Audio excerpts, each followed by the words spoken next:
Presença. Oferecimento Áureo. Mais que sonhar, realizar. E Vista Azul Hotel. A Europa pertinho de você. Hoje a presença do empreendedor Lucas Isoton Vieira. Grato pela presença, Lucas. Uma pergunta que você já teve aqui em vezes anteriores, você é muito referência quando se fala em empreendedorismo, né? Você é um ícone da entidade que, na verdade, eu entendo que seja a maior promotora da cultura de empreendedorismo no Brasil, que é o Sebrae. Você, né? Sim. Te pesa ser essa referência? Bom, eu não sei se eu sou realmente essa referência, né? Mas nos últimos 30 anos, talvez até mais, eu tenho trabalhado muito com empreendedorismo, seja junto a entidades como o Sebrae ou mesmo outras entidades que eu já participei. Eu fui uma das pessoas escolhidas pelas Nações Unidas, foram 8 pessoas escolhidas para poder começar a ser instrutor do Empretec. E o Sebrae depois deu continuidade. Foi muito bom porque o Sebrae já fez mais de 200 mil, treinou 200 mil empreendedores que a gente chama de empretecos.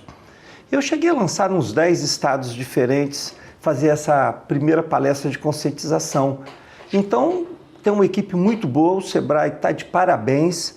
Eu acho que é um belo trabalho e a gente precisa. Está provado que numa região, no estado, num país que tem muitos empreendedores, a qualidade de vida da população cresce muito. Você mencionou um produto de treinamento que o Empretec ele merece uma explicação melhor, né? A concepção do produto, a capacidade dele, a resolutividade dele na transformação do comportamento daquela pessoa que quer ser empreendedora, mas ainda se comporta de uma maneira muito intuitiva. O empreendedorismo, claro que depende muito das características que a pessoa já nasce, mas também muita coisa pode aprender. E como é que surgiu o Empretec? Lá atrás, 40 anos atrás, um milionário queria saber exatamente por que algumas pessoas tinham sucesso ou não. E contratou uma pessoa para fazer uma pesquisa. Essa pesquisa durou alguns anos e pesquisou pessoas de todas as idades, tipos de trabalho, setores, países, homem, mulher, novo, velho, e chegou-se à conclusão que eles tinham muitas características em comum. A partir desse trabalho, as Nações Unidas contrataram uma consultora, Marina Fanning, uma mexicana naturalizada norte-americana, que fez o Empretec e começou a implantar em países de economia emergente. Eu já tive com os diretores das Nações Unidas que eles consideram o Empretec o melhor programa que eles já fizeram para desenvolver os países de economia emergente. E cito que o Brasil é a grande referência justamente por conta do apoio do Sebrae. E aí você está falando desde o médio empresário, desde o médio industrial, desde ao cara do milho na esquina, do carrinho de milho na esquina, né? Sim. Eu sou da primeira turma do Empretec. Eu sou da primeira turma do Empretec. Tem gente que não seguiu a vida de empreendedor e foi militar, até no serviço público, mas age como empreendedor. E tem alguns caras da primeira turma, como eu, que estão empregando milhares e milhares de pessoas de faturamento na casa de bilhões de reais, só aqui no Espírito Santo. Interessante o seguinte, essa não vou dizer fixação, né? Esse engajamento seu na causa, ela se estende também outra vertente do que se tem hoje. Está muito... os termos se tornam modismo e às vezes perdem a eficácia do efeito, mas estão aí, não tem como você questionar. São duas vertentes que se colocam hoje como requisitos no desenvolvimento da sociedade: o empreendedorismo e o associativismo. Você também teve um trabalho muito ativo, muito atuante. Eu não estou fazendo favor nenhum em reconhecer isso. É só reportar a crônica econômica dos últimos 20, 30 anos aqui do Espírito Santo. Você teve um papel muito ativo em entidades associativistas. Algumas delas até você colocou a serviço da outra paixão pelo empreendedorismo, como na Findes, quando você quando você implantou o empreendedorismo como disciplina curricular do ensino médio do SESI. Do sistema, não, né? Nem era ensino médio, não. Ensino primário. Começar com crianças de 4, 5 anos de idade. Já fixando na cabeça do menino aquela ideia do empreendedorismo. Mas voltando ao associativismo. Bom, você chegou ao associativismo pela Findes. E lá você teve a oportunidade, em função do poder que você detinha naquele cargo, implementar essa ideia de ensinar que empreendedorismo também se aprende na escola, né, imitando o velho clichê do samba. Mas a pergunta que eu te faço é a seguinte: Lucas, associativismo é um comportamento que tem prazo de validade? É uma corrida de revezamento em que a pessoa conduz, porque ela está consciente de que ela trabalhar pelo benefício do conjunto, faz o conjunto prosperar, depois ela vai buscar a parte dela. Mas há um tempo para ela se voltar para os seus negócios, senão... Vamos lá.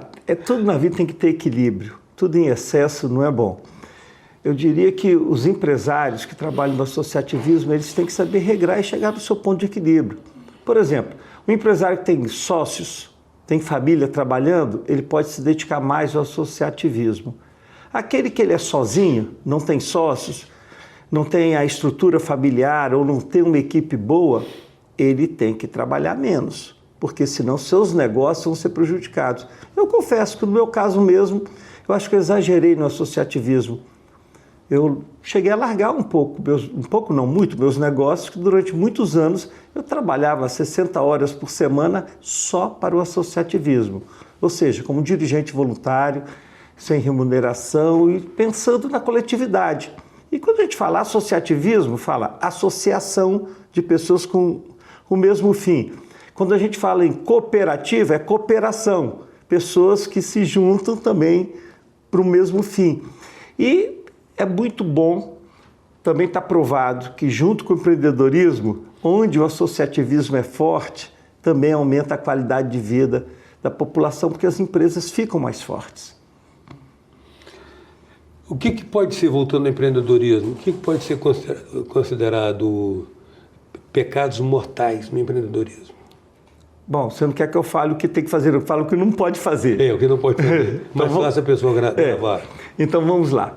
A primeira coisa é o empreendedor não pode deixar de sonhar. Tem muita gente, não, eu tenho que ser muito realista. Não, o empreendedor tem que se permitir sonhar, porque ele tem que sonhar grande. Outra coisa, ele tem que saber que ele não consegue fazer nada sozinho, apesar de que as decisões vão ser dele. Uma outra coisa que ele vai ter que fazer é o seguinte: não pode só contar com intuição, ele tem que planejar. Outra coisa, ele tem que monitorar bastante e controlar as coisas, porque, é como diz o Peter Drucker, né? Quem não monitora, quem não controla, não está fazendo a gestão. Um outro item, as pessoas falam assim: eu não quero me relacionar com as pessoas. O empreendedor se relaciona com as pessoas o tempo todo, porque é através das pessoas que ele realiza algo. Um outro item, eu não vou ficar utilizando aquelas pessoas pedindo favor. Não, o empreendedor pede, não é manipular pessoas, é pedir favor às pessoas se relacionar. Porque você vai ver que normalmente os empreendedores de sucesso têm bom relacionamento com todos os níveis. E isso é importante. E falar assim: eu quero ser empreendedor, ser empresário, que eu vou criar o meu horário. Esquece. Ele vai criar o horário de entrada, 6, 7, 8 da manhã, e depois não tem horário de saída, pode ser meia-noite, 10 horas da noite, 2 da manhã. O que às vezes inclui os fins de semana. Claro, eu sei disso. É muito final de semana.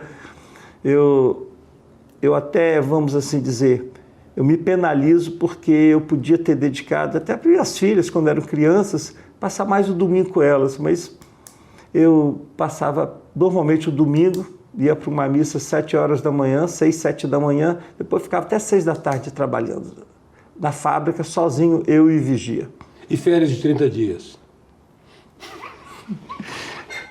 Férias de 30 dias. Essas coisas, né? Olha só, Eustáquio, Férias de 30 dias é um sonho para o empreendedor, salvo se ele já tiver tudo estruturado. Mas no início, tem que fazer pequenas férias, faz uma viagem de trabalho e se diverte um pouco. Ou vai se divertir e acaba trabalhando. Quando meus negócios ainda estavam pequenos para medianos, pequenos, vamos dizer, eu fiz uma viagem para a Ásia. Eu ia ficar 20 dias. No 8º dia, eu já não aguentava mais. Eu queria trabalhar. Eu estava na Indonésia, na ilha de Bali. Ansiedade. Eu saí de manhã, só voltei de noite. Quando voltei, já tinha comprado um container de roupas. E depois passei 2 dias no telefone para operacionalizar a compra do container de roupas. Lucas, você acha que existe uma cultura efetiva, além do Sebrae, que é um marco, né, nesse tipo de assunto, não tem como não render o reconhecimento ao Sebrae. E é interessante que lá não tem solução de continuidade. Entra um, sai, entra outro superintendente, aquela cultura parece que permanece. É uma cultura da entidade, não é uma cultura que o eventual gestor leva para lá, né? É um valor da entidade. É o valor da entidade Sebrae. É o valor da entidade. Mas você acha que, além do Sebrae, no âmbito do governo do Estado e das demais entidades que poderiam fomentar mais essa cultura, existe essa cultura de fomento? Olha só, com menos intensidade. Quando eu estava na Federação das Indústrias, eu treinei os professores do SESI e do SENAI para serem empreendedores. Eles não seriam o entrepreneur, que é aquele empreendedor, que é o acionista, que tem um negócio, que tem que trabalhar 70, 80 horas por semana. Mas eles teriam que ter atitudes empreendedoras trabalhando no SESI, no SENAI e na própria Federação das Indústrias. Naquela época, eu estava também na presidência do Sebrae. Nós conseguimos convencer o governo estadual a dar cursos de empreendedorismo. Poxa, eu fiquei muito feliz quando vi delegada de polícia, eu vi diretor de posto médico fazendo os cursos para poder ser mais empreendedor nas atividades, ou seja, dar mais resultado. Porque o que acontece? Intrapreneur, no caso, então. Sendo intrapreneur. Mas nós temos muitos, vamos dizer assim, gestores públicos que são empreendedores. Tá? Temos gestores públicos que são empreendedores. É muito interessante o seguinte, porque quando a gente está na iniciativa privada, qual é o nosso conceito? Tudo é permitido, a não ser aquilo que é expressamente proibido. Então a gente faz tudo. Quando a gente está no poder público, inverte-se. Tudo é proibido, a não ser aquilo que é expressamente permitido. Então, se alguém quiser durar muito tempo no poder público, ele não decide, não faz as coisas. Ele já é intrinsecamente ineficaz. Sim, as leis do serviço público no Brasil parece que são feitas para a pessoa não agir. Uma vez em conversa com... É melhor não mexer. Não mexer. É melhor não mexer. Numa conversa com o presidente da República, que nós tivemos, na época lá da CNI, ele falou, se eu fosse um técnico do IEMA, do IBAMA, eu nunca liberaria nada, porque aquilo poderia vir contra mim. Mas não liberando, o país não anda. Então essa é a solução. Aí o cara pensa, eu resolvi meu lado ou resolver o lado do país? Fala, mas pois, eu não vou fazer nada. Hoje a presença do empreendedor Lucas Isoton, e a gente volta já.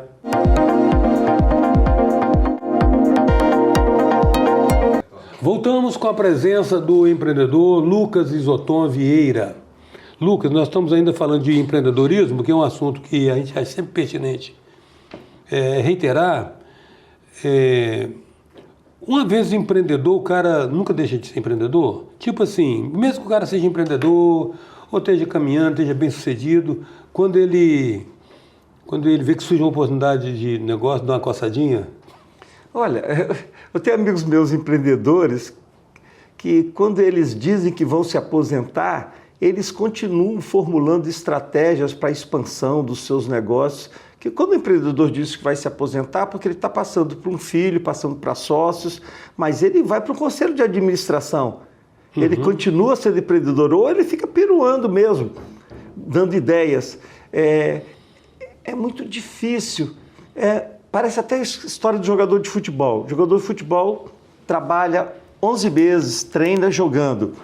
Quando ele tira um mês de férias, ele joga bola todos os dias, às vezes de manhã e de tarde, naquelas partidas de exibição. Então, o descanso do jogador de futebol é jogar futebol.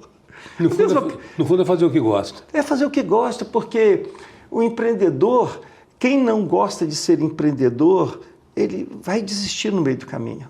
É porque é muito duro, tá? Ser empreendedor é muito duro. Isso nos remete à pergunta seguinte. Todas as suas palestras que você faz, eu já tive a oportunidade de assistir algumas, né? Você sempre destaca entre as características de comportamento do empreendedor, 10, eu acho, 10 clássicas, né? Você destaca a resiliência como atributo fundamental. Tem que cair, tem que levantar. Tem que cair, tem que levantar. Inclusive, você cita muito sua referência com o Elon Musk no SpaceX, né, da Tesla. Tesla, outros. Como referência. Aqui, a pergunta que não quer calar é o seguinte: quantas vezes o cara tem que tentar antes de desistir? O que separa um teimoso de um perseverante? Então, vamos lá. É a mesma pergunta que fizeram para Jesus. Quantas vezes devo perdoar? 7? Não, 7 vezes 7. E assim por diante. Olha só. A gente fala que a persistência é uma força. Só que quando você persiste do mesmo jeito, mesmo sabendo que está dando errado, virou teimosia. A persistência é você persistir fazendo de um jeito, quando vê que não dá certo daquele jeito, tem que fazer de outro jeito. Isso é persistência. Que é a diferença da resiliência. A resiliência é a quantidade de vezes que você cai e tem forças para levantar. Por que os investidores põem dinheiro em cima do Elon Musk? Porque fala o seguinte, que eles o cara não fica no chão. Pode cair quantas vezes quiser que ele levanta. Por exemplo, ele que perdeu um monte de dinheiro agora com o Twitter, com o X, troca de nome, não faz nem cosquinha perder 10 bilhões de dólares, 20. Mas ele, no ano de 2008, muito interessante, foi um ano horrível para Elon Musk. A mulher o deixou, o sócio dele passou a perna nele, botou ele para fora. A Tesla ia quebrar se não tivesse investidor no primeiro dia depois do Natal, e a SpaceX ia quebrar em novembro. Por quê? Ele já tinha botado 3 foguetes, todos os 3 explodiram. Em novembro ele conseguiu botar o 4º foguete, com todo mundo emprestando dinheiro para ele, e o foguete subiu. Só de subir e descer direitinho, contrato de $1 bilhão com a NASA. Chegou no Natal, véspera do Natal, de manhã, nada. Quando deu de tarde, antes do Natal, conseguiu um investidor e a Tesla não quebrou. Ele não desiste, tá? Não desiste. Vamos lá. Um empreendedor tem que ser necessariamente um bom gestor, ou são aptidões e competências quase que excludentes? Não são excludentes, mas não são iguais. Nós temos empreendedores que conseguem ser gestores, mas existem muitos empreendedores que não têm aquelas características de gestão, de análise, de controlar a ansiedade, de saber trabalhar bem uma equipe. Por isso que existe. Quando as empresas crescem, o empreendedor vai para um conselho e coloca um CEO, que é um executivo treinado, que é bom gestor. Ou tem um sócio bom gestor. Ou tem um sócio bom gestor. Uhum. Eu diria que talvez uma sociedade boa não são nem com 2 pessoas, apesar que com 2 já dá briga, imagina com 3. Mas se tivesse um muito empreendedor, um outro que fosse bom gestor e o terceiro soubesse trabalhar com dinheiro. Agora, quando 3 pessoas iguais vão, não existe essa sinergia positiva. Desequilibra, né? Desequilibra, né? É como se você botasse uma mesa de um pé só. Se você botar uma mesa com 3 pés, ela fica em pé. E não necessariamente o empreendedor ele é tão impulsivo, ele tem tanta iniciativa, que muitas vezes ele faz as coisas, mas não consegue ter uma boa gestão. Vamos lá, um empreendedor que é meu ídolo, meu guru, Walt Disney. já passou fome, já dormiu no chão, no relento, já procurou comida na lata de lixo junto com o ratinho, né? Ele sempre lembrava, não esqueço minha equipe, tudo começou com o rato. Mas o Disney quebrou várias vezes. E o que aconteceu com ele? Ele lembrou que ele tinha o irmão mais velho, sabia cuidar muito bem de dinheiro. Ele trouxe o irmão mais velho para poder trabalhar com ele. O que aconteceu? Ele conseguiu fazer com que o Walt Disney fosse essa força que é hoje aí. Você sabe que a gente tem outra... Eu já vi você citar esse exemplo, eu tenho depois dois para te apresentar. Você sabe que esses meninos de Stanford, do Vale do Silício, também são exemplo, né? Esses caras que criaram Facebook, Instagram, LinkedIn, criaram essas plataformas todas, esses caras passaram aí anos ralando em como monetizar esses projetos. Aí quando chamaram a outra meninada, a meninada de Wall Street, aí a coisa decolou. Por exemplo, o McDonald's, qual o negócio dele? Todo mundo acha que é vender sanduíche. Não, o McDonald's só cresceu... Tem franquia. Não foi nem franquia, não. Foi o dia que o cara que vendia sanduíche se encontrou com o diretor imobiliário de um banco. Hoje o negócio do McDonald's é comprar imóvel e alugar para o cara que quer ser franqueado. Eles ganham dinheiro com imóvel, muito mais do que com sanduíche. Então tem muitos negócios que parece que são, mas não são. Então olha, o dinheiro, tem que ter gente que saiba mexer com o dinheiro. Se não souber, tem muitas dificuldades para crescer. Tem que misturar a garotada doida com os lobos de Wall Street. É isso aí. Inclusive, a propósito de sua referência do Tesla, aqui eu dar nome ao empreendimento do Musk. É interessante lembrar que Nikola Tesla foi um gênio, né? Um gênio, indiscutivelmente um gênio. O cara tinha um projeto que não foi implementado por conta de óbvios interesses econômicos, que era simplesmente gerar energia, gerar eletricidade gratuita para a humanidade, para todo mundo. Aí ele se associou com Thomas Edison. O Thomas Edison tinha um pé na criatividade, mas era essencialmente um bom comerciante, um bom gestor. Quando eles se separaram, acabou o sucesso do Tesla e o Thomas Alva Edison gerou, eu acho que Standard Electric. E quem foi amigo deles foi o Henry Ford, que eles são contemporâneos. Henry Ford era outro sonhador e ele quebrou algumas vezes. A média mundial de empreendedores bem-sucedidos são 3 grandes fracassos. Eu estou ficando preocupado que eu já estou passando da média. Mas é normal, né? Você vê, até o presidente, que hoje é presidente nosso, disputou muitas eleições e não ganhou. Então é normal ter fracassos. O que acontece com os empreendedores? Eles precisam sonhar e não ter medo de ir à frente, mesmo com opinião contrária dos outros. Essa é a grande força motriz que está dentro. Eles são entusiasmados.